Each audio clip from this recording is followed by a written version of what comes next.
오늘 말씀의 제목은 하나님의 큰 평안과 보호하심을 받자, 하나님의 큰 평안과 보호하심을 받자라는 제목으로 함께 은혜를 나누려고 합니다.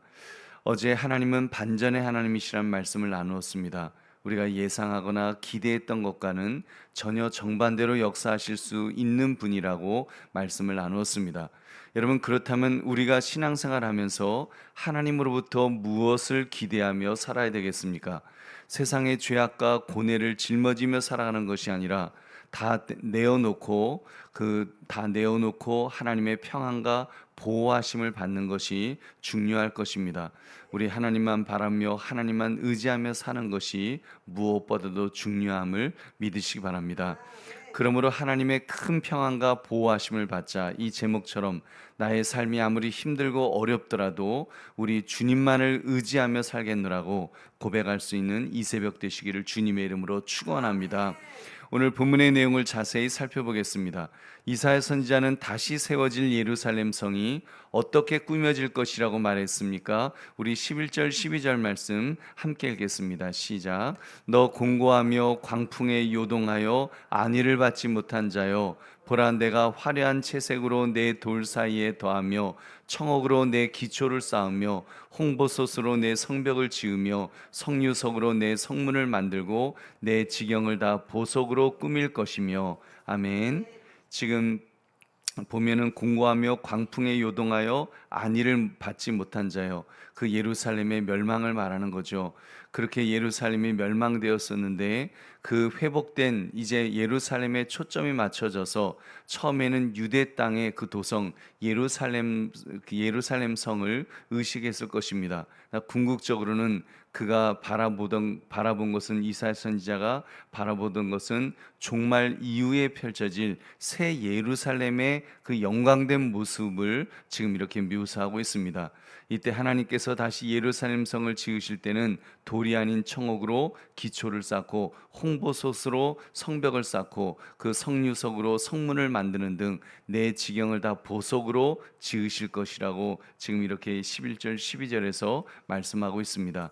또한 이사야 선지자는 하나님께서 유다를 위협하던 무기 제조 장인들, 대적들에 대해서 어떤 일을 행하실 것이라고 약속하였습니까? 우리 16절 17절 말씀도 함께 읽겠습니다. 시작.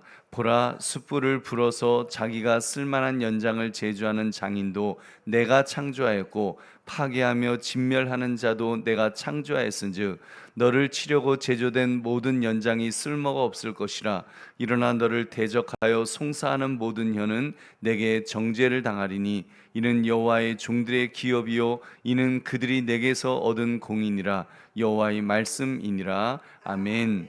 무기를 만드는 그러한 장인들을 지으신 분이 하나님이시라고 지금 말씀합니다. 너희들을 공격하기 위해서 만든 무기 장인도 내가 만들었다. 그렇기 때문에 어떤 무기와 대적도 감히 하나님의 백성을 해칠 수 없게 하신다는 것입니다. 여러분, 하나님의 백성을 핍박하는 자들은 모두 패할 것입니다. 왜냐하면 하나님께서 그들을 패하게 만드실 줄로 믿습니다. 하나님의 이러한 복된 구원과 보호의 선언은 백성의 공로나 능력에 기인하지 않습니다.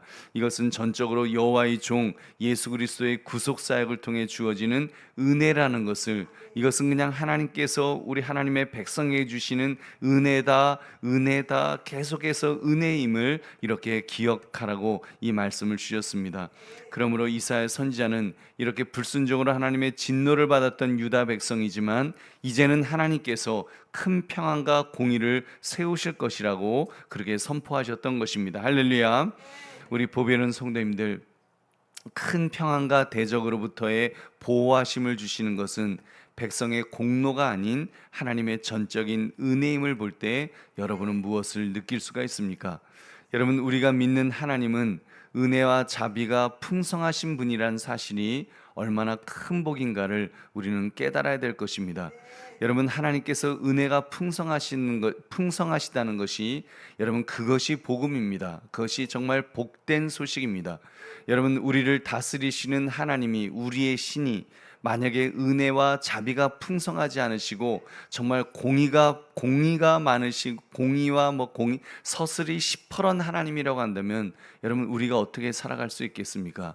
우린 정말 한순간도 살 수 없는 그런 죄인이고 부족한 자이고 우리는 정말 불순종하는 그런 자인데, 여러분, 하나님은 우리를 사랑하시고 은혜와 자비를 베풀어 주신 줄은 믿습니다.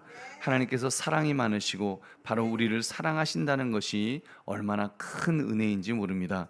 어제도 잠깐 다루었습니다만 우리는 슬픔을 찬송으로 바꾸시는 하나님의 언약을 붙들어야 되는 그런 존재들입니다. 하나님의 이러한 성품 때문에 우리가 살 수 있는 것입니다. 이렇게 우리가 구원의 하나님을 온전히 신뢰하고 의지할 때 세상 가운데 승리를 주실 줄 여러분 믿으시기 바랍니다. 우리 보배로운 성도님들, 오늘 말씀을 나의 삶에 적용해 봅시다.